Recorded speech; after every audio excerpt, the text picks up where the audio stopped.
صبح کا سورج چڑھتے ہی وہ سب بے صبروں کی طرح اس سے ملنے کے لیے یہاں پہنچے تھے۔ اسرا بیڈ پر نیم دراز سی بیٹھی ان سب کی اپنے لیے بے پناہ محبت دیکھ رہی تھی۔ یہ سب اس کے لیے سگے رشتوں سے بڑھ کر تھے۔ اسے سمجھ نہیں آ رہا تھا کہ اس نے کیا کھویا ہے اور کیا پایا ہے۔ اگر اس نے اپنی زندگی کے قیمتی مہینوں میں بہت سی چیزوں کو کھویا تھا یا ان کی قربانی دی تھی، تو اللہ نے اسے اتنی محبت کرنے والے رشتوں سے بھی نوازا تھا۔ رافع اور حاشر کی شکل میں دو پیار کرنے والے بھائی دے دیے تھے۔ زمل کی شکل میں ایک بڑی بہن دے دی تھی۔ رمیسہ بیگم بالکل اس کی ماں کی طرح اس سے محبت کرتی تھی۔ حنان اس کا لاڈلا تھا، جس میں باقی سب کی طرح اس کی بھی جان بستی تھی۔ اور ساحر، وہ اس پر ایک پل کو آ کر رکی تھی۔ وہ اس کا ہمدرد تھا، اس کا غم گسار تھا، اس کا مسیحا تھا۔ وہ ہاسپٹل کے لائٹ فروزے سے گاؤن میں ملبوس سرمئی رنگ کی گرم شال اپنے گرد اچھے سے اوڑے نیم دراز سی بیٹھی تھی۔ رمیسہ بیگم نے اسے اپنے ہاتھوں سے سوپ پلایا تھا۔ زمل نے بہت محبت سے اس کی پشت پر بکھرے سیاہ کرلی بال ڈھیلی سی چٹیاں میں باندھے تھے۔ حنان اس کے لیے ڈھیر ساری چاکلیٹس اور پھول لے کر آیا تھا، جس کی خوشبو پورے کمرے میں پھیلی ہوئی تھی۔ حاشر بیچارہ گھر سے ہاسپٹل کے درمیان گھن چکر بنا ہوا تھا۔ رافع صبح اس کے ہوش میں آنے کے بعد اس سے ملنے آیا تھا، جس کے بعد اسے اب تک نظر نہیں آیا تھا، اور ساحر بھی تب سے ہی غائب تھا۔ اسرا تو اس شخص سے اس کی صبح والی حرکت کے بعد نظریں بھی نہیں ملا پا رہی تھی، اسی لیے اس نے اس کی غیر موجودگی میں ہی شکر کیا تھا۔ آدھا دن چڑھ گیا تھا اور ظہر کے اذان کے ہوتے ہی رمیسہ بیگم اس کے قریب سے اٹھتی ہاسپٹل میں بنے پریئر روم میں ظہر کی نماز ادا کرنے چلے گئیں۔ اسرا بیٹھے بیٹھے تھک گئی تھی، تبھی زمل نے اس کے پیچھے سے تکیہ نکال کر اسے ریسٹ کرنے کو کہا، جس پر وہ خود بھی سرس بات میں ہلاتی ہوئی لیٹ گئی۔ ابھی اسے لیٹے 5 منٹ ہی گزرے تھے جب نیاب اپنی فیملی کے ساتھ دروازے پر دستک دیتی اندر داخل ہوئی۔ اسرا اسے دیکھ کر اپنائیت سے مسکرائی تھی۔ نیاب کے پیرنٹس نے پریشانی سے اس کی طبیعت پوچھی تھی، جس پر اسرا نے انہیں بالکل اپنے ٹھیک ہونے کا یقین دلایا تھا۔ نیاب تو باقاعدہ اپنے آنسوؤں پر اختیار نہ رکھتے ہوئے اس کے گلے لگ کر خوب روئی تھی۔ وہ اسرا کو تکلیف میں دیکھ کر تڑپ اٹھی تھی۔ جانے سارے زمانے کی تکلیفیں اسی لڑکی کے حصے میں کیوں آتی تھیں؟ اسرا نے نرمی سے اسے چپ کرواتے ہوئے اپنے ٹھیک ہونے کا یقین دلایا تھا۔ نیاب کے پیرنٹس کے پاس بیٹھی زمل نے حیرانی سے نیاب اور اسرا کو دیکھا تھا، جنہیں دیکھ کر لگتا نہیں تھا کہ وہ بھی کچھ دنوں پہلے ملی ہیں۔ ان کے انداز سے یوں لگتا تھا جیسے وہ برسوں سے ایک دوسرے کو جانتی ہوں۔ تمہیں پتا ہے میں رات سے تمہارے لیے بے چین تھی۔ مجھے حاشر نے رات کو بتایا، ورنہ میں کل ہی تمہارے پاس ہوتی۔ نیاب نے اس کی رنگت میں زردی گھری دیکھ کر پریشانی سے کہا، جبکہ اس کی نظریں بھی ساختہ اسرا کی پٹیوں میں جکڑے کاندھے اور بازو پر پڑی تھی۔ میں ٹھیک ہوں نا نیاب، اب بالکل خاموش ہو جاؤ، خبردار جو تم مزید روئی۔ اسرا نے اس کے آنسو صاف کرتے ہوئے سختی سے کہا، جس پر نیاب اس کی تکلیف کا اندازہ لگاتی لب بھنج کر رہ گئی۔ حاشر بھی اسی وقت کمرے میں داخل ہوا تھا اور نیاب کی پیرنٹس سے ملا، جو کہ ایک طرف پڑے صوفوں پر زمل کے ساتھ بیٹھے تھے۔ رمیسہ بیگم بھی کچھ دیر بعد ہی نماز پڑھ کر آ گئی تھی اور اب مہمانوں کے پاس بیٹھی تھی۔ اس دوران نیاب اسرا کے بیڈ کے پاس پڑی چیئر سے 1 انچ بھی نہ ہلی تھی۔ زیادہ درد ہو رہا ہے اسرا؟ نیاب نے اسے بازو سیدھا کرتے دیکھ لب بھنج کر تکلیف ضبط کرتے دیکھ متفکری سے پوچھا۔ نہیں یار، بس تھوڑا سا ہو رہا ہے، گولی لگنے پر اتنا درد تھوڑی ہوتا ہے۔ زمل آپ اسے کہو مجھے میڈیسن دے دیں۔ اسرا نے اس کی نظریں اپنے چہرے پر محسوس کرتے ہوئے بمشکل اپنے لہجے کو نارمل رکھتے ہوئے کہا، جبکہ درد سے اس کے ہاتھ پاؤں میں لغزش سی ہو رہی تھی۔ نیاب کا دل بہت چھوٹا سا تھا اور اسرا اسے بالکل پریشان نہیں کرنا چاہتی تھی۔ اسرا کی بات سنتی نیاب نے جلدی سے زمل سے میڈیسن کا پوچھ کر اسے خود اپنے ہاتھوں سے میڈیسن دی تھی، جس پر رمیسہ بیگم سمیت حاشر نے بھی مسکرا کر اس کی کیئر کو دیکھا تھا۔ وہ لوگ تقریباً 20 منٹ یہاں مزید ٹھہرے۔ جب اسرا دواؤں کے زیر اثر سو گئی تو وہ لوگ بھی سب سے ملتے ہوئے باہر کی جانب بڑھ گئے۔ حاشر انہیں نیچے گاڑی تک چھوڑنے آیا تھا۔ یہ تمہیں میری بھابھی کو زیادہ ہی پسند نہیں آ گئی جو ہر وقت ان کے ساتھ چپکی رہتی ہو؟ حاشر نے اپنے لہجے میں ذرا سی خفگی لاتے ہوئے برچکا کر پوچھا۔ آپ کی بھابھی ہیں ہی اتنی اچھی کہ مجھے ان باتوں کے دوران ارد گرد کا خیال ہی نہیں رہتا۔ نیاب نے لاپرواہی سے مسکرا کر اس کی بات کا جواب دیتے ہوئے کہا، مجھ سے بھی اچھی؟ حاشر نے ایک دم رکتے ہوئے اس کی نگاہوں میں جھانک کر سنجیدگی سے پوچھا۔ نیاب نے اس کی پوزیسو ہونے پر اپنی مسکراہٹ لبوں میں دبائی تھی۔ آپ سے کئی گنا زیادہ اچھی۔ اس کی آنکھوں میں دیکھ کر شریر سے لہجے میں کہتی وہ جلدی سے اپنے سے قدم آگے چلتے اپنے پیرنٹس کے ہم قدم ہوئی تھی، جبکہ اسے اپنے پشت پر حاشر کی نگاہوں کی تپش واضح محسوس ہوئی تھی۔ اس کے جواب پر حاشر نے اسے تب تک گھورا جب تک وہ گاڑی میں بیٹھ کر چلے نہیں گئی۔ اس آدمی کو ہوش آ گیا تھا اور ہوش میں آتے ہی اس نے خود کو پولیس والوں کے درمیان گھرا دیکھ کر تھوک نکلا تھا۔ بلندی سے گرنے کی وجہ سے اس کے جسم میں 2-4 ہڈیاں بھی ٹوٹی تھی۔ وہ بہت برا پھنسا تھا۔ اس کا نشانہ آج تک نہیں چھوٹا تھا، جبکہ اس لڑکی کے معاملے میں اس کا نشانہ بہت بار مس ہوا تھا۔ جو کہ یقیناً اس لڑکی کی خوش قسمتی تھی، ورنہ وہ منظور شاہ کا خاص آدمی تھا جو کہ اپنے ایک فائر سے لوگوں کی گردنوں اور کھوپڑیوں کو اڑا کر رکھ دیتا تھا۔ مگر اس لڑکی کے معاملے میں اس کے نشانے نے اس کا ساتھ نہیں دیا تھا، تبھی وہ یہاں اپنی قسمت پر پچھتا رہا تھا۔ اس کے ہوش میں آتے ہی رافع نے بغیر اس کے زخموں کا خیال کیا اس کے چہرے کو اپنے بھاری ہاتھ کے جاندار تھپڑوں سے سرخ کرتے ہوئے اس کے بال مٹھی میں جکڑتے ہوئے سچ بتانے کو کہا تھا، جس پر وہ آدمی نیم مردہ سا ہو گیا اور دوبارہ بے ہوش ہو گیا تھا۔ اسے 20 منٹ بعد پھر سے ہوش آیا تھا جب رافع اور دوسرے انسپیکٹر کو ہنوز اپنے سر پر سوار دیکھ کر اس نے انہیں سب کچھ سچ بتا دیا تھا، جس کے بعد اس کمرے میں ایک پل کو سناٹا چھا گیا تھا، کیونکہ اس آدمی نے جس شخصیت کا نام لیا تھا وہ لوگ اس کے بارے میں سوچ بھی نہ سکتے تھے۔ اس کے بیان دینے کے بعد رافع کے ہاتھ پھر نہ رکے تھے۔ اس نے اس کی بہن کو جان سے مارنے کی کوشش کی تھی، اس کا بس چلتا تو اپنے ہاتھوں سے اس کا گلا دبا دیتا۔ انسپیکٹر فائق سے اسے زبردستی تھام کر باہر لے آیا تھا، ورنہ رافع کے تیور ٹھیک نہ تھے۔ اس کے سٹیٹمنٹ کی مکمل تصدیق کی گئی تھی، جس پر ملنے والے ثبوتوں نے اس آدمی کے بیان پر سچائی کی مہر لگا دی تھی۔ وہ لوگ اس وقت پولیس اسٹیشن میں موجود تھے۔ ساحر مکمل یونیفارم میں ملبوس، اپنے چہرے کے خوبرو نقوش پر سنجیدگی لیے، لب بھونجے سامنے ٹیبل پر بکھری تصویروں، فون کالز، ریکارڈنگز اور دیگر ثبوتوں کو دیکھ رہا تھا۔ کوئی اپنی نفرت میں اتنا بھی گر سکتا تھا، اسے یقین کرنے میں تھوڑا وقت لگ رہا تھا۔ سر، ان سارے ثبوتوں کو دیکھنے کے بعد یہی ثابت ہوتا ہے کہ اس شوٹر کو ہیرا یاسر نے ہائر کیا تھا آپ کی وائف کا مرڈر کرنے کے لیے، اور اس مرڈر کی وجہ آپ اس کال ریکارڈنگ میں سن چکے ہیں۔ رافع نے لب بھونجے ضبط سے سارے ثبوت اس کے سامنے رکھتے ہوئے پروفیشنل انداز میں اسے بتایا۔ انسپیکٹر فائق اور وہاں موجود دوسرے انسپیکٹر نے حیرانی سے اے آئی جی کی بیٹی کی اسی کیس میں انوالومنٹ دیکھی تھی۔ اسد نے بہت ہوشیاری سے اس بار یہ گیم کھیلا تھا۔ اس نے ہیرا سے کال پر ہوئی اپنی ساری گفتگو کی ریکارڈنگ کی تھی، اور اس ریکارڈنگ میں اپنی آواز کو تبدیل کر کے اسٹوڈر کی آواز کے ساتھ ایڈٹ کروا کر اس نے وہ ریکارڈنگ اس کے نمبر پر بھیج دی تھی، تاکہ اگر وہ پکڑا بھی جائے تو سارا بلیم ہیرا پر ڈال کر اسے اس کا ذاتی انتقام شو کروا کر اسے برا بنسایا جائے، اور خود وہ اس سارے معاملے سے لا تعلق ہی رہے۔ یہ تصویریں اس ریسٹورنٹ کی تھی جب ہیرا ان سے ملنے آئی تھی، مگر یہاں بھی ایڈیٹنگ کی گئی تھی۔ اس کے سامنے فیضان اور اسد کی جگہ وہ شوٹر بیٹھا تھا۔ یہ سب کالز، ریکارڈنگ اور تصویریں انہیں اس شوٹر کے موبائل سے ملی تھی۔ دوسرا، ان پر اس مہارت سے کام کیا گیا تھا کہ کسی کو اس ایڈیٹنگ پر ذرا بھی گمان نہ ہوا، جیسے انہیں بھی نہیں ہوا تھا۔ انسپیکٹر فائق، اریسٹ وارنٹ نکلوائیں ہیرا یاسر کے خلاف، اور آدھے گھنٹے میں ہم انہیں اریسٹ کرنے کے لیے نکلیں گے۔ سنجیدگی سے اپنی بات کا حکم دینے والے لہجے میں کہہ کر اٹھتا وہ میٹنگ ہال سے باہر نکل گیا، جبکہ اس کے پیچھے وہاں موجود سب لوگوں کے چہرے دھواں ہوئے تھے۔ وہ اے آئی جی صاحب کی بیٹی کو گرفتار کرنے کا کہہ رہا تھا، بغیر کسی ڈر، بغیر کسی خوف کے، اپنے مخصوص نڈر انداز میں وہ کہہ گیا تھا۔ یقیناً ایسی ہمت ساحر اسرار ہی کر سکتا تھا۔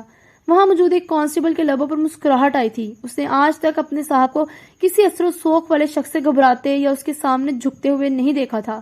وہ اس کا بہت بڑا فین تھا۔ سب اس کے جانے کے بعد ایک ایک کر کے باہر نکل گئے تھے اور اس کے آرڈر پر عمل درآمد کرنے کی تیاری کرنے لگے، کیونکہ اس کا فیصلہ تو پتھر پر لکیر ہوا کرتا تھا۔ پورے آدھے گھنٹے بعد وہ اپنی ٹیم کے ساتھ اے آئی جی صاحب کے سفید بنگلے کے باہر موجود تھا۔ اپنی ٹیم کو باہر رکنے کا اشارہ کرتے وہ 2 لیڈی کانسٹیبلز کے ساتھ اپنے مضبوط قدم اٹھاتا ہوا اندر داخل ہوا تھا۔ وہاں کے گارڈ میں سے کسی نے بھی اس کی شاندار پرسنالٹی کے زیر اثر اس کے راز سے مارنے کی کوشش نہیں کی تھی۔ اس کی سیاہ شیڈز کے نیچے چھپی آنکھوں میں آگ کے شعلے نکل رہے تھے۔ اس کا نظارہ تو بھی کچھ دیر میں اس کے ارد گرد کے لوگ کرنے ہی والے تھے۔ اس کے پیچھے چلتی ایک لیڈی کانسٹیبل اور دوسری لیڈی انسپیکٹر نیلا کے چہرے بھی بالکل سپاٹ تھے، جبکہ ان کے ہاتھ میں ہتھکڑی تھی۔ وہ اندر داخل ہوا تو اسے ہیرا اپنے سامنے ہی لاؤنج میں سیڑھیاں اترتی ہوئی نظر آئی۔ اس کے جبڑے مزید سختی سے بھنج گئے۔ ہیرا بھی اسے دیکھ چکی تھی اور اس وقت یہاں اپنے گھر میں دیکھ کر خوشگوار حیرت ہوئی تھی۔ وہ سرچاری سے قدم اٹھاتی اس کے قریب آئی تھی، جبکہ اس کے پیچھے موجود لیڈی انسپیکٹر کو دیکھ نہیں پائی تھی۔ آپ یہاں؟ What a pleasant surprise! ہیرا نے بغیر اس کے تنے ہوئے نقوش کا اثر لیے چہکتے ہوئے اپنی خوشی کا اظہار کیا، جبکہ کل کے اسرا پر ہوئے حملے اور اس کے بچ جانے سے وہ سراسر لا علم تھی، کیونکہ وہ کل پورا دن اسلام آباد میں ایک دوست کی شادی میں بزی تھی، جہاں سے اس کی واپسی آج صبح ہی ہوئی تھی۔ اس کے بعد کے جواب میں سحر قدم قدم چلتا ہوا عین اس کے سامنے آ رکا تھا اور اپنی آنکھوں سے سیاہ شیڈز ہٹا کر پاکٹ میں رڑستے ہوئے اپنی قہر برساتی آنکھوں سے اس پر ایک نفرت بھری نگاہ ڈالی تھی۔ تمہیں بتانے آیا تھا کہ تمہارا پلان کامیاب نہیں ہوا۔ بہت ہی کچھ سستا سا شوٹر ہائر کیا تھا تم نے، جس کا نشانہ تمہاری پلاننگ کی طرح ہی کمزور تھا۔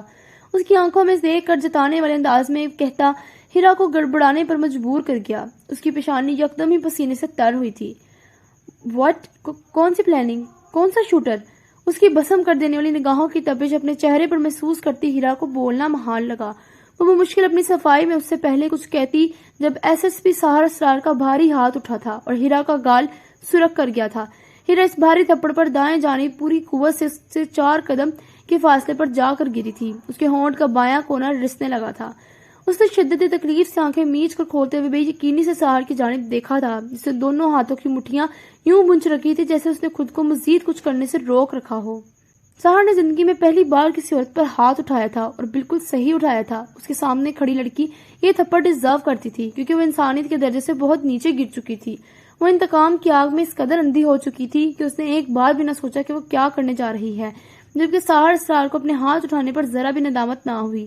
وہ صرف اس کی عورت ہونے کا لحاظ کر گیا تھا، ورنہ تو اس کا بس نہیں چل رہا تھا کہ اس کی کھال ادھیڑ کر رکھتے جس نے اس کی بیوی کو جان سے مارنے کی کوشش کی تھی۔ ہاؤ ڈیئر یو SSP، تمہاری ہمت بھی کیسے ہوئی میری بیٹی پر ہاتھ اٹھانے کی؟ یاسر صاحب جو کہ گھر پر ہی موجود تھے اور طبیعت کی خرابی کی وجہ سے آرام کر رہے تھے، نیچے سے ملازم نے آ کر باہر پولیس آنے کی اطلاع دینے پر وہ فوراً نیچے کی جانب بڑھے تھے، مگر سامنے کا منظر دیکھ کر انہیں اپنی آنکھوں پر یقین نہیں آیا تھا۔ سحر نے ان کی بیٹی کو اتنی بے دردی سے تھپڑ مارا تھا کہ وہ تڑپ اٹھے۔ میں نے آپ کی بیٹی کو نہیں، اپنی بیوی کی مجرم کو تھپڑ مارا ہے، اور میں اس لڑکی کو اپنی بیوی پر قاتلانہ حملہ کروانے کے جرم میں یہاں ایڈریس کرنے آیا ہوں۔ سحر نے بغیر ان کے مشتعل ہوئے لہجے کا اثر لیے اسپاٹ لہجے میں بتایا، جبکہ اس نے ضبط سے جبڑے سختی سے بھونچ رکھے تھے۔ یہ آسان تو ہرگز نہ تھا۔ ہیرا زمین پر پڑی اس کے تھپڑ سے ہی تھر تھر کانپ رہی تھی، گو کہ اس کے ارادے جانتی وہ مرنے والی ہو گئی۔ اس نے کبھی نہیں سوچا تھا کہ وہ اس طرح سے پکڑی جائے گی اور سحر اس کے ساتھ ایسا سلوک کرے گا۔ تم ہوش میں تو ہو ساحر؟ یہ کیا بکواس کر رہے ہو؟ اور تم میرے گھر میں میری اجازت کے بغیر پولیس لے آئے؟ I can't believe. یاسر صاحب نے بے یقینی سے سحر کی جانب دیکھتے ہوئے ناگواری سے کہا۔ سحر ان کے ڈپارٹمنٹ کا چمکتا ہوا ستارہ نہ ہوتا تو وہ کسی بھی SSP کی اس جسارت پر سٹرکٹ ایکشن لیتے۔ سر، آپ مجھ سے کچھ بھی پوچھنے سے پہلے اپنی بیٹی سے پوچھیں تو آپ کو میری یہاں پولیس کے ساتھ موجودگی اتنی تکلیف نہیں دے گی جتنی اپنی بیٹی کی حقیقت اور اس کے کرتوت سن کر ہوگی۔ اس نے مجھ سے منگنی توڑنے کا بدلہ لینے کے لیے میری بیوی پر جان لیوا حملہ کروایا، جس کے سارے ثبوت اس فائل میں موجود ہیں، آپ دیکھ سکتے ہیں۔ سحر نے نہ چاہتے ہوئے بھی اپنے لہجے کو سپورٹ اور سنجیدہ رکھتے ہوئے اپنے سامنے کھڑے اپنے سینئر کو بتایا، جس پر یاسر صاحب نے اس انکشاف پر پھٹی پھٹی نظروں سے اپنی بیٹی کو دیکھتے ہوئے فائل تھام لی تھی۔ ہیرا جلدی سے فرش سے اٹھی تھی اور ان کی جانب بڑھی تھی، مگر یاسر صاحب نے اسے سختی سے وہیں فاصلے پر رکنے کا اشارہ کیا تھا اور فائل کھول کر دیکھنے لگے تھے، جس کے بعد ان کے اعصاب بے ساختہ ہی ڈھیلے پڑے تھے۔ انہوں نے اپنی بیٹی کی ایسی تربیت تو نہ کی تھی، فائل میں ہر چیز واضح لکھی گئی تھی، ہیرا کو ہی مجرم ثابت کرتی تھی۔ کیا یہ سچ ہے ہیرا؟ جھوٹ مت بولنا مجھ سے۔ یاسر صاحب نے بے حد غصے سے ایک فائل جانب پھینکتے ہوئے اس کی جانب بڑھے تھے، اس کے بازو کو سختی سے دبوچتے ہوئے دبے دبے غصے سے چلائے تھے۔ ہیرا تو اپنے باپ کے غصے کو دیکھ کر اندر تک سہم گئی تھی کہ اس بری طرح پھنسے گی۔ اس کے حسد نے اسے یہاں لا کر کھڑا کر دیا تھا۔ مجھے معاف کر دیں پاپا، مجھ سے غلطی ہو گئی۔ وہ روتے ہوئے یاسر صاحب کے آگے ہاتھ جوڑتے ہوئے بری طرح خوفزدہ دکھائی دیتی تھی۔ اس کے بائیں گال پر سحر کے انگلیوں کے نشان سب تھے۔ ہیرا نے ان دونوں کی درد سے اپنا جرم قبول کر لیا تھا۔ یاسر صاحب نے اس کا تھاما ہوا بازو بے یقینی سے چھوڑ دیا تھا۔ اپنی بیٹی کے اس فیل پر ان سب کے سامنے انہیں شدید ندامت ہوئی تھی۔ گھر پر اس وقت ملازم بھی موجود تھے، جبکہ ان کی وائف وہ گھر پر نہیں تھی۔ وہ کچھ گھنٹے پہلے ہی شاپنگ پر نکلی تھی۔ اس کے اپنے جرم کو قبول کرنے پر سحر نے ایک حقارت بھری نگاہ اس پر ڈالی تھی۔ اسے ہیرا سے شدید نفرت محسوس ہو رہی تھی۔ ہمیں انہیں ریسٹ کرنا ہوگا سر۔ سحر نے بے یقینی سے اسے دیکھتے یاسر صاحب کو جیسے باور کروایا تھا، جس پر وہ جھکے ہوئے کاندھوں کے ساتھ اس کی جانب پلٹے تھے۔ ہیرا بری طرح روتے ہوئے ان کے قدموں میں بیٹھی ان سے معافی مانگ رہی تھی۔ اسے بہت بڑی غلطی ہو گئی تھی، جس کے احساس اسے اپنے باپ کے جھکے ہوئے کندھے اور ندامت زدہ چہرے کو دیکھ کر ہو گیا تھا۔ پلیز مجھے بچا لیں ڈیڈ، میں جیل نہیں جانا چاہتی، میں سب سے معافی مانگ لوں گی، آپ پلیز مجھے بچا لیں، میں آئندہ کبھی کوئی غلطی نہیں کروں گی۔ ہیرا جیل جانے کے خوف سے یاسر صاحب کے پیر پکڑتی روتے ہوئے التجا کر رہی تھی۔ جسٹ شٹ اپ، میں تمہاری آواز تک نہیں سننا چاہتا۔ اپنے پاؤں کو اس سے چھڑواتے ہوئے یاسر صاحب اس قدر بلند دھاڑے کہ پورے لاؤنج میں سناٹا سا چھا گیا۔ ہیرا کے لب یکدم ہی سل گئے، وہ سانس تک رو کے اپنے باپ کو دیکھنے لگی۔ یاسر صاحب اس پر ایک قہر برساتی نظر ڈال کر سپورٹ چہرے سے کھڑے سحر کے پاس آئے تھے۔ میں نے تم پر ایک احسان کیا تھا ساحر، جس کا بدلہ میں آج تم سے مانگتا ہوں۔ یہ کیس واپس لے لو، اسے معاف کر دو، میں اسے آج ہی اس ملک سے باہر بھیج دوں گا، یہ دوبارہ پاکستان واپس نہیں آئے گی۔ تم پلیز اس کیس کو واپس لے لو اور اس معاملے کو یہیں ختم کر دو، میری عزت کا سوال ہے۔ AIG صاحب نے شرمندگی سے سر جھکا کر بہت سے مشکل یہ الفاظ ادا کیے تھے۔ ہیرا کی اس حرکت نے ان کے شانے جھکا دیے تھے۔ اگر یہ بات نکلتی تو ان کی عزت دو کوڑی کی نہ رہتی۔ وہ ایک ایماندار انسان تھے، تبھی انہوں نے اپنی بیٹی کی غلطی کو تسلیم کیا تھا، مگر وہ چاہ کر بھی اس کی گرفتاری نہیں دے سکتے تھے۔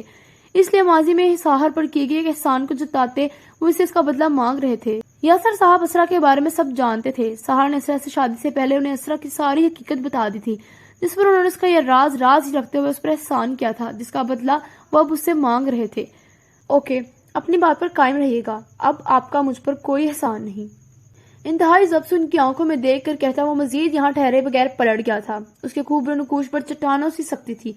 کسی کا احسان رکھنے کی اسے عادت نہیں تھی، اور اسے چکانے کے لیے اسے کوئی بھی قیمت کیوں نہ ادا کرنی پڑتی، وہ پیچھے نہیں ہٹتا تھا۔ وہ کیس واپس لے چکا تھا، جبکہ اس نے ہیرا کو معاف کیا تھا یا نہیں وہ خود بھی نہیں جانتا تھا، کیونکہ یہ احسان نہیں تھا۔ اس کے جاتے ہی یاسر صاحب نے ایک کڑی نگاہ اپنی بیٹی پر ڈالی تھی، جس سے ان کی عزت کا جنازہ نکال دیا تھا۔ اکرم، ارجنٹ فلائٹ بک کروا کر اسے آج ہی بحرین اس کی خالہ کے پاس بھیج دو۔ میں اس کی شکل یہاں نہیں دیکھنا چاہتا، اور دھیان رہے یہ تب تک اس گھر سے باہر نہ نکلے۔ کرخت لہجے میں اپنے وفادار ملازم کو حکم دیتے ہوئے تیز تیز سیڑھیاں چڑھتے اپنے کمرے میں غائب ہو گئے، جبکہ پیچھے پورا لاؤنج ہیرا کی سسکیوں سے گونج اٹھا تھا۔ اسے انجان لوگوں پر اعتبار کرنے کی، اپنی حسد کی، اپنی یک طرفہ محبت کے انتقام کی ایک بہت بڑی قیمت چکائی تھی۔ وہ شاید اب اپنے باپ کی محبت سے سدا محروم رہنے والی تھی۔ وہ 5 دن ہاسپٹل میں ایڈمٹ رہنے کے بعد چھٹے روز چھٹی ملنے پر گھر واپس لوٹی تھی۔ اس کے زخم اب کچھ بہتر تھے، جبکہ ان سے اٹھتی درد کی ٹیسیں اسے تڑپا کر رکھ دیتی تھی۔ ہاسپٹل میں ساحر نے اس کا بہت خیال رکھا تھا، جس پر حاشر اور رافع کے شوق بھرے جملے اسرا کو شرمانے پر مجبور کر دیتے، جبکہ ساحر کے کان پر جوں تنگ نہیں رنگی تھی۔ اسرا نے نوٹ کیا تھا وہ ڈھیٹ ابن ڈھیٹ تھا، اسے جو کرنا ہوتا تھا وہ کرتا تھا، اور اس پر وہ کسی کے لاکھ روکنے پر بھی نہیں رکتا تھا۔ جیسے جب بھی ڈاکٹر یا نرس اس کی پٹی تبدیل کرنے آتے وہ سرہانے کھڑا ہوتا تھا۔ روزانہ اس کے لاکھ منع کرنے پر وہ بغیر کمرے میں موجود سب کی موجودگی کی پرواہ کیے اپنے ہاتھوں سے دودھ کا گلاس اسے پلاتا۔ کبھی وہ لنچ کے وقت موجود ہوتا تو اسرا کو لنچ بھی اپنے ہاتھ سے کرواتا۔ اس کے ایک ایک عمل سے محبت جھلکتی تھی۔ اسرا چاہ کر بھی اسے سختی سے انکار نہیں کر پاتی تھی، کیونکہ ان سے انکار کرنا بہت مشکل امر تھا۔ وہ نہیں جانتی تھی کہ یہ شخص اس کی کس نیکی کا صلہ تھا، جو اس کے لیے بے لوث جذبات رکھتا تھا۔ اس کے ہوتے ہوئے اسرا کو کوئی پریشانی نہیں ہوتی تھی، کیونکہ وہ اس کے کہنے سے پہلے ہی اس کے لیے ہر راستہ آسان کر دیتا تھا۔ گھر آنے کے بعد نیاب اسے 2 دفعہ ملنے آ چکی تھی۔ اسماعیل صاحب کی پوری فیملی بھی اسے ملنے آئی تھی۔ زمل سارا وقت اس کے پاس ہوتی، اس کا خیال رکھتی، جس سے وہ جلدی ریکور کر رہی تھی۔ رمیسہ بیگم اور حاشر نے بھی اسے اس کے ہتھیلی کا چھالا بنا رکھا تھا۔ حنان سارا دن اس کے کمرے میں موجود اسے کمپنی دیتا تھا، جس پر اسرا ان سب کی محبتوں کی بے حد مشکور تھی، جو کہ اسے اس مہربان شخص کی وجہ سے میسر تھی۔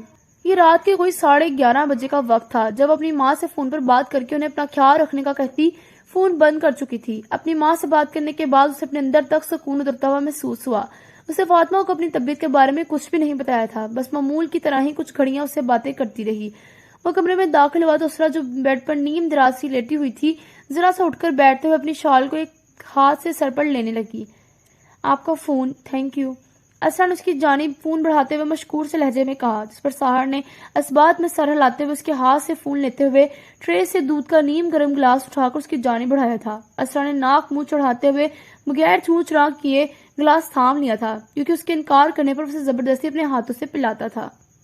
ٹرے سے اپنی کافی کا مگ اٹھاتے ہوئے فون پر کسی کا نمبر ملاتے ہوئے اسٹڈی روم میں چلے گیا۔ اسرا نے ایک خاموش نگاہ اس کی پشت پر ڈالی تھی۔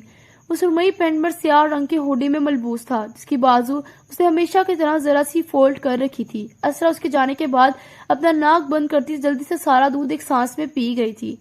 اسے دودھ پینا اس دنیا کا مشکل ترین کام لگتا تھا۔ اپنے ماں باپ کی تو وہ ٹال ہی دیتی تھی، مگر ساحر کو انکار کرنا تھوڑا مشکل تھا۔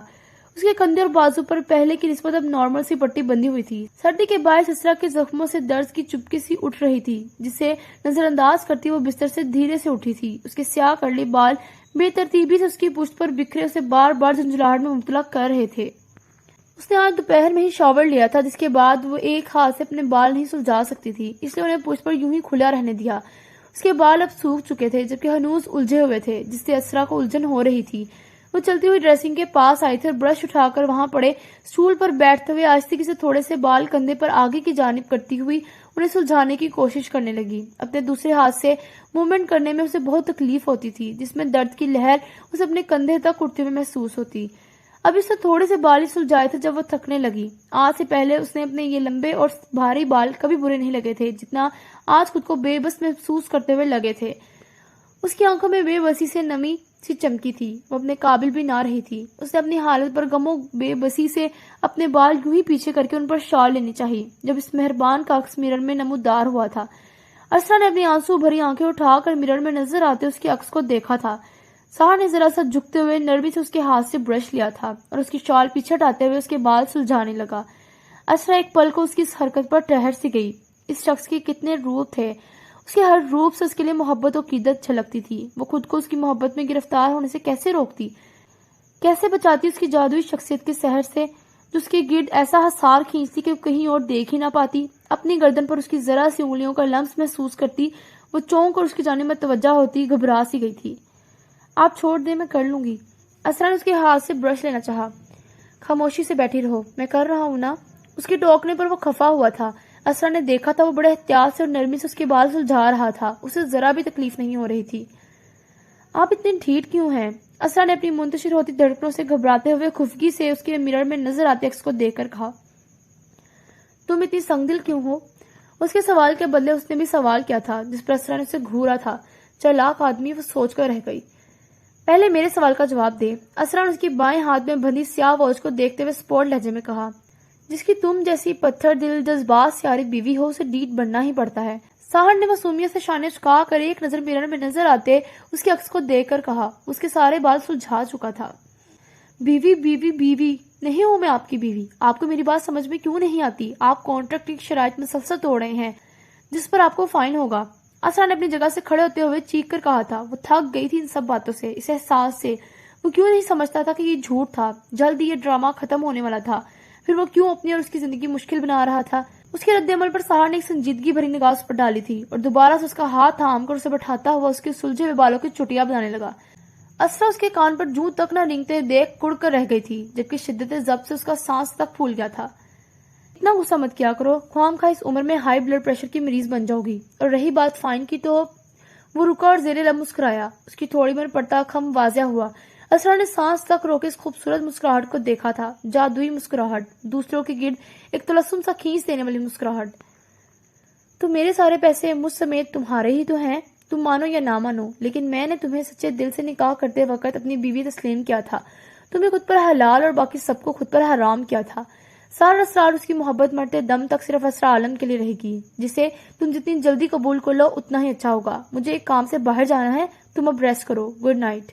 اس کے لمبے بالوں کی خوبصورت سی چٹیاں میں مقید کر کے وہ سنجیدگی سے اس کے گال کو چھو کر نرمی سے کہتا گاڑی کی چابی اور اپنا والیٹ اٹھا کر کمرے سے باہر نکل گیا، بلکہ پیچھے اسرا کے گال تک تپ رہے تھے۔ اس کی با اثر باتوں سے اس کے کان سرخ ہو گئے تھے۔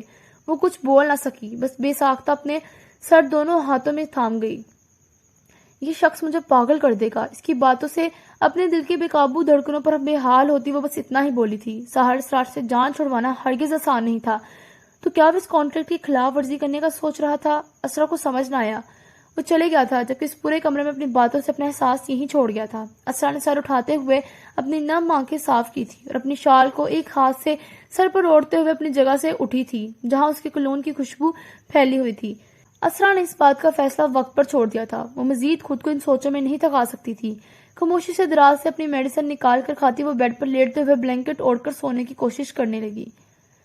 اسے اپنے بالوں میں ابھی تک اس کی انگلیوں کا لمس محسوس ہو رہا تھا۔ وہ بچپن میں زمل کے بال بنایا کرتا تھا اور اسے پرفیکٹ چٹیاں بنانا آتی تھی۔ یہ بات اسے زمل نے ہی بتائی تھی، تبھی اس کے اپنے بال بنانے پر اسرا کو زیادہ حیرانی نہیں ہوئی تھی۔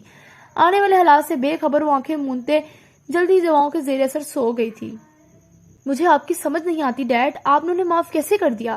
رافع نے ضبط سے ہونٹ بھینجتے ہوئے اسکرین پر نظر آتے ویڈیو کال پر موجود اپنے ڈیڈ سے کہا، جنہوں نے اس کی بات پر ایک کڑی نگاہ اس پر ڈالی تھی۔ خون کے رشتے ہیں وہ میرے، کب تک دور رہتا میں ان سے؟ اور ان سے جو بھی معاملات اور ناراضگیاں تھیں وہ میری تھی۔ تم کس بنا پر اپنے دل میں ان کے لیے اتنی نفرت پال کر بیٹھے ہو؟ جمال صاحب نے بغور اپنے خوبرو جوان بیٹے کو دیکھتے ہوئے پوچھا، جسے آج کل کچھ زیادہ ہی غصہ آتا تھا۔ او کم آن ڈیڈ، اتنا بھی بچہ نہیں تھا میں اس وقت۔ آپ نے جو کرنا ہے کریں، بس مجھے ان سب میں مت گھسیٹیں۔ رافع نے منت کرنے والے انداز میں کہا۔ بس ایک ہاتھ جوڑنے کی کسر باقی تھی، جبکہ انداز اس کا ہاتھ جوڑنے والا ہی تھا۔ میں اگر تمہارے سامنے ہوتا نا تو اپنے جوتے سے تمہاری ہڈیاں سینکتا۔ تم ابھی بھی پورے کھوتے کے کھوتے ہی ہو۔ ذرا جوکل نام کی کوئی چیز تمہیں چھو کر بھی گزری ہو۔ سارا دن سحر کے ساتھ رہتے ہو لیکن ایک بھی اس کی عادت نہیں لگی تمہیں۔ جمال صاحب نے رافع کے بیزار ہونے اور خود کو ان سب سے علیحدہ کرنے پر تپتے ہوئے اس کی عزت کی ایسی تیسی کرتے ہوئے کہا، جس پر رافع اپنا سا منہ لے کر رہ گیا۔ وہ ایس پی تھا، جبکہ اس کا باپ اسے اب بھی ایک منٹ میں کھوتا کہہ دیتا تھا۔ رافع کا دل کیا اپنی بےعزتی پر بچوں کی طرح روئے۔ میں نے تو تمہیں نفرت کرنا کبھی نہیں سکھایا، نہ میرے دل میں کبھی کسی کے لیے کوئی برائی رہی ہے، اور نہ ہی تمہاری ماں ایسی تھی۔ پھر تم یہ کس کی تربیت کا اثر لے رہے ہو رافع؟ اللہ نے ہمیں ہر نعمت سے نوازا ہے، جس کا مطلب ہرگز یہ نہیں کہ ہماری گردنیں غرور سے تن جائیں۔ کسی سے نفرت کرنے والے ہم کون ہوتے ہیں؟ ہمارے اپنے پلے کیا ہے جو کسی سے نفرت کا اظہار کریں؟ اس لیے اپنے دماغ سے ساری پرانی سوچوں کو ڈیلیٹ کرو اور ایک اچھے انسان کی طرح سب کچھ بھول کر آگے بڑھو۔ میں پیسے تمہارے اکاؤنٹ میں ٹرانسفر کراؤں گا جسے تم خود ان تک پہنچاؤ گے۔ جمال صاحب نے نرمی سے سمجھاتے ہوئے گویا اس کے دل سے بچپن میں پیدا ہوئی بدگمانی اور غلط فہمیاں نکالنی چاہی، جس پر وہ کچھ نہیں بولا تھا، بس خاموشی سے سر جھکا گیا۔ ایس پی صاحب، آپ سن رہے ہیں نا میں کیا کہہ رہا ہوں؟ جمال صاحب نے اس کی خاموشی پر اپنے لفظوں پر زور دیتے ہوئے اس کے جھکے ہوئے سر کو دیکھ کر کہا۔ جی میں نے سن لی ہے آپ کی بات، اور آپ کا کام ہو جائے گا۔ رافع نے خفکی سے چہرہ اٹھا کر ان کی جانب دیکھتے ہوئے کہا۔ نالائق، اب تم اپنے باپ سے اتنی دور بیٹھ کر بھی منہ پھلاؤ گے؟ جمال صاحب نے لاڑ سے اس کے روٹھے ہوئے انداز پر اپنی مسکراہٹ چھپاتے ہوئے اسے ڈبٹتے ہوئے کہا، جس پر رافع نے شکایت بھری نظروں سے دیکھا تھا۔ میں آپ سے ناراض ہو سکتا ہوں بھلا؟ آپ کے سوا میرا دنیا میں ہے ہی کون؟ بس مجھے آپ کے اتنے ذرا سویٹ ہونے سے مسئلہ ہے۔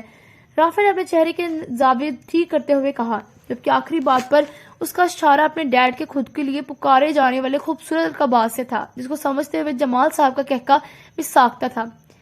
میں تو تمہارے بچوں کے سامنے بھی کھوتا کہنے سے گریز نہ کروں، جمال صاحب نے اسے مزید چھیڑتے ہوئے کہا، جس پر رافع نے رونی والی شکل بنا کر انہیں دیکھا تھا۔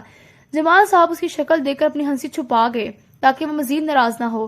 اس سے مزید 10 منٹ ویڈیو کال پر بات کرنے کے بعد جمال صاحب کال بند کر چکے تھے۔ اپنے ڈیڈ سے بات کرنے کے بعد رافع کو لگتا تھا اس کا بھی اس دنیا میں کوئی اپنا ہے، اس کا موڈ خوشگوار ہو جاتا تھا۔ وہ لیپ ٹاپ بند کر کے ایک جانب رکھتا اپنے بیڈ روم کی جانب بڑھ گیا۔ اس کا ارادہ سونے کا تھا، جبکہ جمال صاحب کی باتیں اور ماضی کی کچھ تلخ یادیں اس کی نیند میں خلل ڈال رہی تھی۔ وہ کمزرف نہیں تھا، بس اس کے لیے کسی کی تبدیلی کو قبول کر کے آگے بڑھنا ہمیشہ سے مشکل رہا تھا۔ اسے اپنے روٹین میں کسی نئی چیز کا ایڈیشن ہمیشہ ہی ڈسٹرب کرتا تھا، جبکہ اب تو شاید اس کی زندگی ہی ڈسٹرب ہونے والی تھی۔ آپ کب تک واپس آئیں گے؟ مدھم سی آواز میں پوچھتی وہ اس کے پیچھے پیچھے سیڑھیاں اتر رہی تھی۔ فل یونیفارم میں ملبوس سہار اپنی شاندار پرسنالٹی سمیت بلا کا ہینڈسم لگ رہا تھا۔ اسرا سادے سے بلیک اور پنک کلر کے امتزاج کی کڑھائی والے گرم سوٹ میں ملبوس، بالوں کا ڈھیلا سا جوڑا بنائے گرم شال کو اپنے گرد اچھے سے لپیٹے چہرے سے پریشان نظر آتی تھی، جبکہ سردی کے باعث اس کے گال سرخ ہو رہے تھے۔ اس کے بعد سے سہار نے رک کر پلٹ کر اپنے پیچھے آتی اپنی نازک بیوی کو دیکھا تھا، جو اسے یہ سوال کوئی 10 دفعہ پوچھ چکی تھی۔ اس کا انداز سراسر بیویوں والا تھا، جو سہار کے دل کو اس کی اس طرف سے کچھ فہم کر رہا تھا۔ جلدی لوٹنے کی کوشش کروں گا، تم کمرے سے باہر کیوں آئی ہو؟ جاؤ اوپر جا کر ریسٹ کرو۔ سہار نے اس کے پیچھے کمرے سے باہر آنے پر بغور اس کے صاف شفاف چہرے کو دیکھتے ہوئے کہا۔ اس کے انداز میں اسرا کی پرواہ تھی۔ آج باہر دھوپ نہیں نکلی تھی، ہر طرف دھند چھائی ہوئی تھی، اور اسرا کے زخم ابھی صحیح نہیں بھرے تھے، اس لیے وہ اسے کمرے سے باہر نہیں نکلنے دیتا تھا۔ میں ٹھیک ہوں ساحر، اکیلے کمرے میں میرا دل گھبراتا ہے۔ اسرا نے اتنی سردی میں بھی اپنی پیشانی پر آتے پسینے کو صاف کرتے ہوئے ہولے سے کہا۔ جانے کیوں اس کا دل چاہ رہا تھا کہ وہ نہ جائے، وہ آج یہی اس کے پاس رہے۔ اسرا کا دل کسی انہونی کے احساس سے بہت گھبرا رہا تھا۔ اپنی حالت کے پیش نظر وہ اس کے پیچھے پیچھے چلتی یہاں تک آئی تھی۔ اس کی پیشانی پر امڑتے پسینے کو دیکھ کر سہار کو تشویش ہوئی تھی، اسے اس کی طبیعت ٹھیک نہیں لگی تھی۔ میڈیسن لی تم نے؟ اسے گھورتے ہوئے مشکوک سے لہجے میں پوچھ رہا تھا، کیونکہ اسرا میڈیسن لینے میں بہت نخرے کرتی تھی۔ اسرا نے اس کی بات کے جواب میں ہولے سے اس بات میں سر ہلایا تھا، جبکہ اس کی آنکھوں میں نمی خود بخود ہی جمع ہونے لگی تھی۔ ہاں آپ آج آف نہیں کر سکتے؟ اسرا نے اپنی تیز سے دھڑکتے دل کی دھڑکنوں سے گھبراتے پھر سے اسے روکنے کی کوشش کی تھی۔ اس نے کل بہت برا خواب دیکھا تھا، جس کا اس کے ذہن پر بہت گہرا اثر پڑا تھا۔ اسرا اپنے خواب سے گھبراتی سہار کو اپنے پاس روکنا چاہتی تھی، کیونکہ جب یہ مہربان اس کے پاس ہوتا تھا اسے کوئی فکر نہیں ہوتی تھی۔ جب وہ اس کے پاس ہوتا تھا تب کوئی اس کا کچھ بگاڑ نہیں سکتا تھا، مگر اس کی غیر موجودگی اسرا پر ہمیشہ ہی بھاری پڑی تھی۔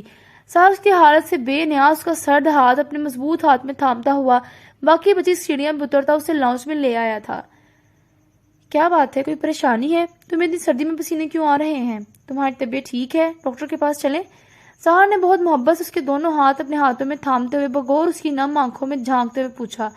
اس کی محبت اور توجہ بھرے انداز پر اسرا نے نم آنکھوں سمیت اس کی جانب دیکھا تھا۔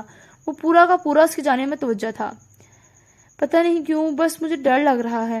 اسرا نے نظریں جھکاتے ہوئے نہ چاہتے ہوئے بھی اسے اپنی اندرونی کیفیت کے بارے میں بتا دیا۔ اسے عادت ہو چکی تھی اللہ کے بعد اپنی پریشانیاں سہار سرار سے بانٹنے کی، کیونکہ اس زمین پر تو اللہ سے اسے ہی اس کا مسیحا بنا کر بھیجا تھا۔ مجھے یقین نہیں آ رہا کہ میری بیوی بھی کسی سے ڈرتی ہے۔ SSP سہر اسرار کی بیوی کو اس کے ہوتے ہوئے کسی سے ڈر نہیں لگنا چاہیے۔ سہر نے شرارت سے اس کی چھوٹی سی ناک ہلکی سے دباتے ہوئے اسے چھیڑا تھا، جبکہ اس کا لہجہ بڑا مضبوط اور باور کروانے والا تھا، جو کہ اسرا کے تڑپتے ہوئے دل کو چند لمحوں کے لیے راحت پہنچا گیا تھا۔ جانے اسرا کیوں آج بہت عجیب بہیو کر رہی تھی۔ سہر نے اسے کبھی یوں کسی چیز سے خوفزدہ نہیں دیکھا تھا۔ دوسرا، وہ اسے روک رہی تھی، اسے اپنے پاس چاہتی تھی، جس پر سہر کا دل ہماؤں سے باتیں کر رہا تھا۔ اگر آج اسے ارجنٹ میٹنگ کے سلسلے میں کراچی نہ جانا ہوتا تو اس کی یہ التجا کبھی رد نہ کرتا، مگر اس کی مجبوری تھی، اسے پہلے ہی بہت دیر ہو چکی تھی۔ دوسرا، اسرا کا یہ انوکھا انداز اس کا جانا مشکل کر رہا تھا۔ تم وہاں کھڑی کیوں مسکرا رہی ہو؟ یہاں آؤ اور میری تھوڑی مدد ہی کر دو، ورنہ میری بیوی تو مجھے آج پکا لیٹ کروانے کی قسم کھائے ہوئے ہے۔ زمل کو کچن کے دروازے میں کھڑے دیکھ سہر نے شرارت اسرا کو تنگ کرتے ہوئے زمل کو مخاطب کرتے ہوئے کہا، جبکہ زمل جو کچن سے باہر نکل رہی تھی ان دونوں کو لاؤنج میں ایک ساتھ کھڑے دیکھ کر وہیں رک گئی تھی۔ اس کے لبوں پر بے ساختہ ہی ایک نرم سی مسکراہٹ آ ٹھہری تھی۔ وہ دونوں ایک ساتھ نظر لگ جانے کی حد تک پیارے لگتے تھے۔ زمل نے بے ساختہ ہی اپنے دل میں ان کی نظر اتاری تھی۔ اسرا کی اپنے بھائی کے لیے یہ بے قراری اسے بہت اچھی لگی تھی۔ ایسا ہو ہی نہیں سکتا تھا کہ وہ زیادہ دیر سہر کی محبت کو نظر انداز کر پاتی۔ اگر وہ اتنے پیار سے کہہ رہی ہے تو آج کر لو آف، کون سی قیامت آ جائے گی۔ زمل سہر کے مخاطب کرنے پر مسکراتے ہوئے ان کے قریب آئی تھی اور ڈپٹنے والے انداز میں سہر کو اسرا کی بات ماننے کا کہا۔ اسرا نے جھٹ سے اپنی ننگ آنکھیں صاف کی تھی۔ امپوسیبل، مجھے بہت دیر ہو رہی ہے۔ زمل، اس کا خیال رکھنا، انشاءاللہ جلد لوٹنے کی کوشش کروں گا۔ اس کے سیل پر پھر سے کال آنے لگی تھی۔ وہاں اس کی ٹیم اس کی منتظر تھی۔ زمل کو اس کا خیال رکھنے کا کہتا ہوا ایک محبت بھری نگاہ اپنی جانب دیکھتی اسرا پر ڈال کر باہر نکل گیا تھا، جبکہ اس کا دل تو اس لڑکی کی نم خوبصورت بادامی آنکھوں میں کہیں پیچھے رہ گیا تھا۔ اسرا نے اس کے جانے پر لب بھونج کر اپنے آنسو ضبط کیے تھے۔ وہ چلے گیا تھا، جس پر اسرا کو لگا کہ وہ اس بھری دنیا میں تنہا رہ گئی ہے۔ زمل سہر کے جانے کے بعد اسے اپنے ساتھ لیے کمرے میں لے گئی تھی، جہاں سے حنان کی آوازیں آ رہی تھی، تاکہ حنان کے ساتھ اس کا دل بہل سکے۔ یہاں سب اس کا بہت خیال رکھتے تھے، مگر اسرا کا دل سہر اسرار کی توجہ کا طلبگار ہونے لگا تھا۔ سر، وہ SSP نکل گیا ہے اس شہر سے باہر۔ سب کچھ ہمارے پلان کے مطابق ہو رہا ہے۔ اس کے وہاں پہنچتے ہی ہم اس پر حملہ کروائیں گے اور پھر شروع ہوگا ہمارا پلان B، اسد نے اسے اپڈیٹ دیتے ہوئے کہا۔ منظور شاہ کے سیاہی مائل لب اس کی بات پر دھیرے سے پھیلے تھے۔ اسرا کے بچ جانے کے بعد اس AIG کی بیٹی کو پھنسانے کے بعد اب ان کا اگلا پلان یقیناً ورک کرنے والا تھا، جسے سوچ کر ہی منظور شاہ محظوظ ہو کر کہکا لگا گیا تھا۔ بیچارہ SSP آج اپنی بیوی کی عزت سے ہاتھ دھو بیٹھے گا۔ بہت شوق ہے نا اسے ہمارے راستے میں آنے کا، مجھ پر، منظور شاہ پر کیس کرنے کا، مجھے پھانسی پر چڑھانے کا۔ میں اس کا یہ شوق، اس کی عزت کا جنازہ نکال کر بہت اچھے سے پورا کروں گا۔ یہ SSP ابھی بچہ ہے، سمجھتا نہیں ہے کہ اپنے باپ سے الجھ رہا ہے، منہ کے بل گرے گا، مگر اب اسے ڈیمو دینا ہی پڑے گا۔ مجھ سے پنگا لینے والا کہیں کا نہیں رہتا، منظور شاہ نے حقارت سے سہر کا ذکر کرتے ہوئے کہا، جس پر اسد اور کالکے نے معنی کھیت سے اس بات میں سر ہلایا تھا۔ ان کے چہروں پر اپنے مضبوط پلان کے کامیاب ہونے کی واضح چمک دکھائی دیتی تھی۔ سہر نے پروفیسر کا کیس پھر سے اوپن کر دیا تھا، جس میں منظور شاہ کو پورے ثبوتوں کے ساتھ وہ اریسٹ کرنے والا تھا۔ یہ خبر منظور شاہ کے چیلوں نے اس تک پہنچا دی تھی، جس پر اب اس سے پہلے ہی ختم کر دینا چاہتا تھا۔ آج تک وہ اپنے خلاف جانے والوں کو اپنی نیند سے چلاتا آیا تھا، بس سہر ان سب سے مختلف تھا، جس کے ہر پرفیکٹ پلان سے بچ جاتا تھا۔ یہ اس کی خوش قسمتی تھی یا منظور شاہ کی آنے والی بربادی؟ شام کے سائے ڈھلتے ہی ہر طرف رات کی سیاہی پھیلنے شروع ہو گئی تھی۔ آسمان نے تاروں بھری سیاہ چادر اوڑھ لی تھی۔ ہر سو چلتی سرد ہواؤں نے بھی آج ایک اداسی سی شامل تھی۔ یہ کوئی رات کی 8 بجے کا وقت تھا، جب اسرار والا میں سب ڈنر کر کے فارغ ہوئے تھے۔ اسرا نے سوپ پیا تھا اور اب لاؤنج میں حنان کے پاس بیٹھی اسے بے توجہی سے دیکھ رہی تھی، جو کسی گیم میں پوری طرح مگن بار بار اس کا نام پکارتے ہوئے اسے بھی اسکرین کی جانب دیکھنے پر اکسا رہا تھا۔ ہاشر لاؤنج میں ہی صوفے پر بیٹھا اپنے آفس مینیجر سے کال پر بات کر رہا تھا۔ زمل حنان اور اسرا کے لیے چاکلیٹ دودھ بنا رہی تھی۔ جب سے وہ زخمی ہوئی تھی سہر نے اس کی چائے بند کر دی تھی، اب وہ بھی روزانہ حنان کے ساتھ دودھ ہی پیتی تھی۔ رمیسا بیگم ہاشر اپنے لیے چائے کا کپ ٹرے میں رکھے باہر لاؤنج میں آئی تھی، جب اچانک ان کے پورچ میں 3-4 تیز رفتار گاڑیاں آ کر رکی تھی، جن کے ٹائروں کے چرچراہٹ نے سب کو متوجہ کیا تھا۔ اسرا بے ساختہ اس آواز پر اپنی جگہ سے کھڑی ہوئی تھی۔ زمل بھی اتنی ساری گاڑیوں کے پورچ میں آ کر رکنے کی آواز سنتی کچن سے نکل کر آئی تھی۔ ہاشر مینیجر کو بعد میں کال کرنے کا کہہ کر کال کاٹ چکا تھا، اور اس سے پہلے کہ وہ باہر جا کر دیکھتا جب بھاری بوٹوں کی قدموں کی چاپ تیز سے سنائی دے رہی تھی اور بغیر اجازت کے کوئی 20 پولیس والے ایک ساتھ ان کے لاؤنج میں داخل ہوئے تھے، جبکہ ان کے گارڈز میں بھی انہیں روکنے کی کوشش میں ناکام ہوتے ہوئے ان کے ساتھ اندر داخل ہوئے تھے۔ اسرا نے ساقط ہوئی پتلیوں سے اپنے برے خواب کو حقیقت میں بدلتے دیکھا تھا۔ اس کا رنگ لٹھے کے مانند سفید پڑ گیا تھا۔ تم لوگ کی جرت بھی کیسے ہوئی بغیر اجازت کے ہمارے گھر میں گھسنے کی؟ کس کی اجازت سے تم لوگ یہاں داخل ہوئے ہو؟ ہاشر نے اتنے سارے انجان مردوں کو پولیس یونیفارم میں ملبوس اپنے لاؤنج میں جمع دیکھ ضبط سے چلاتے ہوئے کہا۔ حنان سہمی ہوئی نگاہوں سے یہ منظر دیکھ رہا تھا۔ ہم لوگ یہاں قانونی کارروائی کرنے آئے ہیں، جس پر آپ تو کیا کوئی بھی ہمیں روک نہیں سکتا۔ انسپیکٹر فیضان اسرا کو اپنی گندی نگاہوں کے حصار میں لیتے ہوئے کمینگی سے مسکرایا تھا، جبکہ اس نے اطلاع پروفیشنل انداز میں ہی دی تھی۔ وٹ ربش! یہاں کون سا مجرم چھپا ہے جس پر تم لوگ قانونی کارروائی کرنے یہاں آئے ہو؟ شاید جانتے نہیں ہو کہ اس وقت کس کے گھر پر کھڑے ہو۔ ہاشم نے انسپیکٹر کی نظر اسرا کے چہرے پر محسوس کرتے ہوئے غصے سے اپنی مٹھیاں بھونجتے ہوئے چلاتے ہوئے کہا۔ اس کا بس نہیں چل رہا تھا کہ اس انسپیکٹر کی آنکھیں نکال دیں۔ یقیناً یہ سب سحر کے لمحے نہیں تھا، ورنہ اس کے ہوتے ہوئے بھلا کس کی اتنی میں جال تھی جو اس گھر میں یوں پولیس کی نفری لے کر گھستا۔ ہم یہاں رمشا مرڈر کیس کی قاتلہ اسرا عالم کو ریسٹ کرنے آئے ہیں۔ یونیورسٹی کی اسٹوڈنٹ رمشا سے ذاتی دشمنی کی بنا پر اس کا قتل کرنے کے بعد مجرم اسرا کئی مہینوں سے فرار تھی، جن کی پولیس کو تلاش تھی۔ ہمارے پاس ان کے ریسٹ وارنٹ موجود ہیں، آپ ہمیں روک نہیں سکتے، اس لیے ہمیں اپنی کارروائی کرنے دی جائے۔ آپ کے جو بھی سوالات ہوں گے وہ اب آپ لوگ تھانے آ کر پوچھے گا۔ انسپیکٹر فیضان نے پروفیشنل انداز میں ان کے چہروں کی جانب دیکھتے ہوئے کہا، جس پر اس کی باتوں سے ایک رنگ آ رہا تھا اور ایک جا رہا تھا۔ سب کے چہروں پر بے یقینی پھیلی ہوئی تھی، سب کی زبانیں تو جیسے تالو سے چپک گئی تھی۔ انسپیکٹر فیضان نے ان سب کو حیرت و ورطہ میں گھرے دیکھ ایک لیڈی کانسٹیبل کو اشارہ کیا تھا، جس نے سختی سے اسرا کی کلائی تھام کر اس پر ہتھ کڑی لگائی تھی۔ اسرا اپنی جگہ پر ساکت سی کھڑی ہل بھی نہیں پا رہی تھی۔ وہ کبھی سوچ بھی نہیں سکتی تھی کہ اس کا بھرم یوں ٹوٹے گا۔ اس کی آنکھوں سے کئی بے نام آنسو ٹوٹ کر گرے تھے، سب کی بے یقین نگاہیں اسی پر جمی تھی۔ وہ بے قصور ہوتے ہوئے بھی ان سے نظریں نہیں ملا پا رہی تھی۔ اسی دن سے تو وہ ڈرتی تھی۔ زمل نے اس انکشاف پر بے ساختہ ہی اپنے لبوں پر ہاتھ رکھا تھا، جبکہ رمیسا بیگم بمشکل اپنے قدموں پر کھڑی تھی۔ سب سے پہلے ہاشر کا سکتہ ٹوٹا تھا، وہ نفی میں سر ہلاتا ہوا اس کی جانب بڑھا تھا۔ اسرا یہ کیا بکواس کر رہا ہے؟ ہاشر نے اسرا کی کلائی اس کانسٹیبل سے چھڑواتے ہوئے صدمے کسی کیفیت میں اسرا کی جانب دیکھ کر پوچھا، جس کا سر جھکا ہوا تھا اور اس کی آنکھیں مسلسل آنسو بہا رہی تھی۔ اسرا نے اپنی صفائی میں کچھ بولنا چاہا، لیکن اسے اپنی آواز کے چلے جانے کا گمان ہوا۔ اس کی آواز رندی ہوئی تھی، اسے ہاشر کے صدمے میں ڈوبی آواز پر بولنا مشکل لگا۔ ہمارے پاس وقت نہیں ہے، لے کر چلو اسے۔ انسپیکٹر فیضان نے سرد سی آواز میں لیڈی کانسٹیبل کو حکم دیتے ہوئے اسرا کو وہاں سے لے جانے کا کہا، جس پر وہ بے رحمی سے اس کے بازو کو کھینچتے ہوئے اسے باہر لے گئی، جس پر گولی لگی تھی۔ شدت تکلیف سے اسرا نے لب سختی سے بھونج لیے تھے۔ یہ ذلت، یہ رسوائی اس کے مقدر میں لکھی تھی، جسے اسے ہر صورت جھیلنا تھا۔ ہاشا نے انہیں روکنے کی بہت کوشش کی، مگر وہ لوگ تعداد میں زیادہ تھے اور ان کے پاس اسرا کے خلاف ارسٹ وارنٹ تھا، جس میں وہ فی الحال بے بس تھے۔ وہ اسرا کو کیسے جان دیتا؟ اس کے بھائی کی عزت تھی۔ اس نے سہار کو فون کیا، جس کا نمبر پاور آف جا رہا تھا۔ اس نے رافع کو کال کی، جس کا فون بھی بند تھا۔ رمیسا بیگم اس بڑے دھچکے پر صوفے پر ڈھس سی گئی تھی۔ زمل نے فوراً سنبھالا تھا۔ ان کے خاندان کی ساری عزت اس لڑکی نے مٹی میں ملا دی تھی۔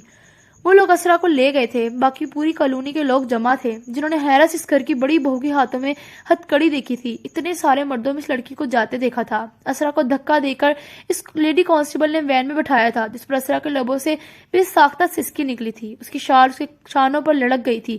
شانے اور بازو پر گولی کے زخم سے بری طرح درد کی ٹھیسیں اٹھ رہی تھی۔ وہ اس تکلیف کو برداشت کرتی سرے سے اپنی شال کو اپنے گرد درست کرنے لگی، جب وہ بری طرح سہمی ہوئی تھی۔ ان کے گیٹ کے باہر کھڑے لوگ چیمگوئیاں کر رہے تھے۔ اس وقت اسرا کا دل کیا کہ وہ ڈوب کر مر جائے۔ اس کی وجہ سے اس گھر کے مکینوں کی عزت خراب ہوئی تھی۔ کیا وہ کبھی ان سب کے سامنے سر اٹھا پائے گی؟ کیا کبھی ان میں سے کوئی اس کی حقیقت جاننے کے بعد اس کے ساتھ پہلے کی طرح محبت کر پائے گا؟ کیا کوئی اس پر اعتبار کر پائے گا؟ نہیں، وہ لوگ اس سے اب نفرت کریں گے۔ اس نے اپنا مقام اس معاشرے میں بہت پہلے ہی کھو دیا تھا، جبکہ آج اپنی وجہ سے اسے ان کے خاندانی وقار کو بھی ٹھیس پہنچائی تھی۔ سحر اسرار نے اسے ہمیشہ محبت عزت دی تھی، اور اس نے بدلے میں اسے کیا لٹایا؟ رسوائی، ذلت جاری ہے۔